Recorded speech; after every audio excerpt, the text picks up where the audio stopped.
हड़ताल दो शब्द, लेकिन असर ऐसा कि कई बार सरकारें झुक गईं, कानून बदल गए, नए राज्य बन गए और पूरे देश की राजनीति की दिशा भी बदल गई। सवाल यह है कि क्या केवल खाना छोड़ देने से सत्ता बदल जाती है? जवाब है नहीं।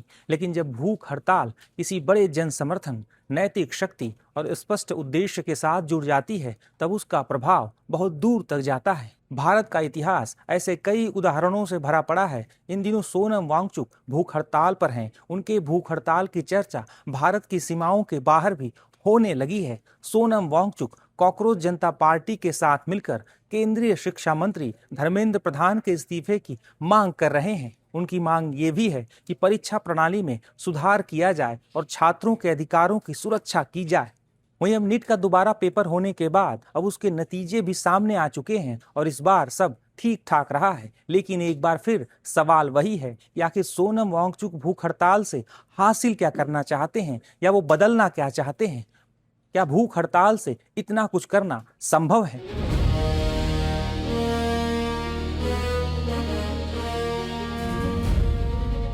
भूख हड़ताल का इतिहास भी काफी दिलचस्प है। भूख हड़ताल की शुरुआत प्राचीन आयरलैंड की एक सामाजिक परंपरा से मानी जाती है। लगभग 5वीं से 8वीं शताब्दी के बीच यदि किसी प्रभावशाली व्यक्ति ने किसी के साथ अन्याय किया होता तो पीड़ित उसके घर के बाहर भोजन त्याग कर बैठ जाता था। अगर उपवास के दौरान उसकी मृत्यु हो जाती तो समाज दोषी व्यक्ति को नैतिक रूप से जिम्मेदार मानता था।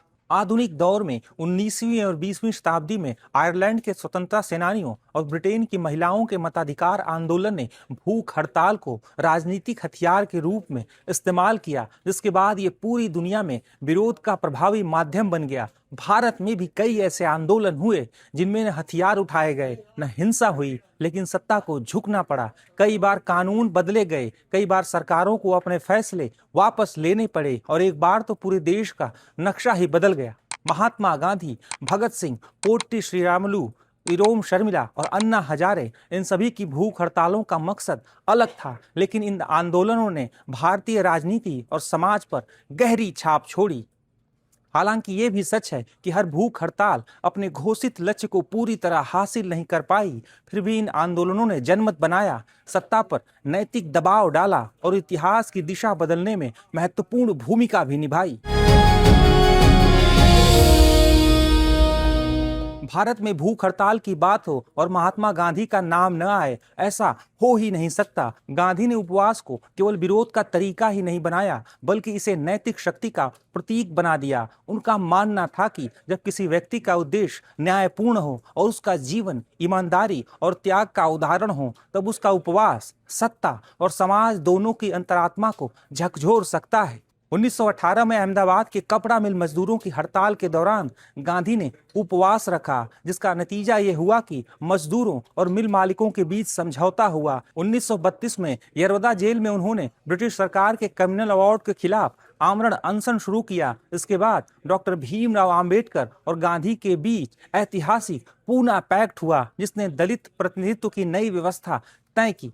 देश के विभाजन के बाद जब दिल्ली और कोलकाता सांप्रदायिक हिंसा की आग में जल रहे थे, तब गांधी ने शांति के लिए उपवास किया। उनके उपवास का ऐसा असर हुआ कि कई संगठनों ने हिंसा छोड़ने और शांति बनाए रखने का सार्वजनिक वादा किया। यही वजह है कि गांधी की भूख हड़ताल को केवल राजनीतिक नहीं बल्कि नैतिक आंदोलन माना जाता है।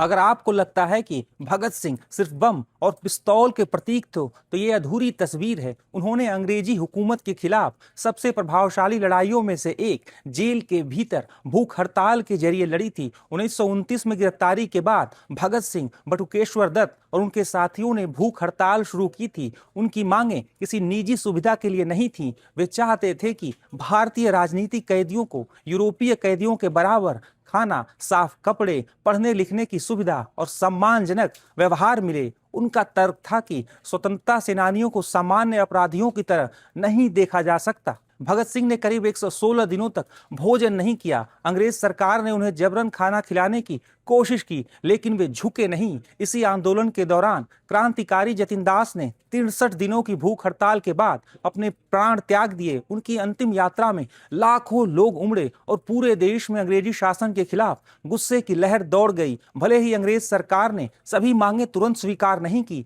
लेकिन जेलों में राजनीतिक कैदियों की सुविधाओं को लेकर बदलाव तभी से शुरू हुए। सबसे बड़ा परिवर्तन ये हुआ कि भगत सिंह का कद पूरे देश में अभूतपूर्व रूप से बढ़ गया। अखबारों ने उनकी भूख हड़ताल को प्रमुखता से प्रकाशित किया और वे युवाओं के लिए साहस, त्याग और संघर्ष का सबसे बड़ा प्रतीक बन गए। उस वक्त ब्रिटेन में भी भगत सिंह के भूख हड़ताल पर काफी बहस हुई। इतिहासकार मानते हैं कि अगर ये भूख हड़ताल न हुई होती तो शायद भगत सिंह की लोकप्रियता इतनी व्यापक न होती। आज भारत में राज्यों की सीमाएं हमें सामान्य लगती हैं, लेकिन एक समय ऐसा भी था कि जब भाषाई आधार पर राज्यों की मांग को गंभीरता से नहीं लिया जाता था। तेलुगु भाषी लोगों के लिए अलग राज्य की मांग को लेकर पोट्टी श्रीरामुलु ने 1952 में आमरण अनशन शुरू किया। सरकार ने उनकी मांग पर तत्काल ध्यान नहीं दिया। 50 से अधिक दिनों तक चले उपवास के बाद पोट्टी श्रीरामुलु का निधन हो गया। उनकी मृत्यु के बाद आंध्र क्षेत्र में जबरदस्त जन आक्रोश फैल गया। प्रदर्शन इतने व्यापक हुए कि केंद्र सरकार को झुकना पड़ा। 1953 में आंध्र राज्य का गठन किया गया और उसके बाद राज्यों के पुनर्गठन आयोग का गठन हुआ। 1956 में भाषाई आधार पर राज्यों के पुनर्गठन का ऐतिहासिक फैसला भी किया गया। इरोम शर्मिला का नाम दुनिया की सबसे लंबी भूख हड़तालों में शामिल है। साल 2000 में मणिपुर के मालोम में हुई गोलाबारी के बाद उन्होंने सशस्त्र बल विशेष अधिकार अधिनियम अफस्पा हटाने की मांग को लेकर अनिश्चितकालीन अनशन शुरू किया था। सरकार ने उन्हें बार बार हिरासत में लिया और नाक के जरिए तरल आहार देकर जीवित रखा। यह सिलसिला करीब 16 सालों तक चलता रहा। हालांकि अफस्पा पूरी तरह समाप्त नहीं हुआ, लेकिन उनके आंदोलन ने इस कानून को राष्ट्रीय और अंतर्राष्ट्रीय बहस का विषय बना दिया। बाद के सालों में पूर्वोत्तर के कई इलाकों से अफस्पा हटाया गया या उसका दायरा सीमित किया गया। ये बदलाव कई कारणों से हुआ, लेकिन इस मुद्दे को लगातार राष्ट्रीय विमर्श में बनाए रखने का श्रेय इरोम शर्मिला को दिया जाता है।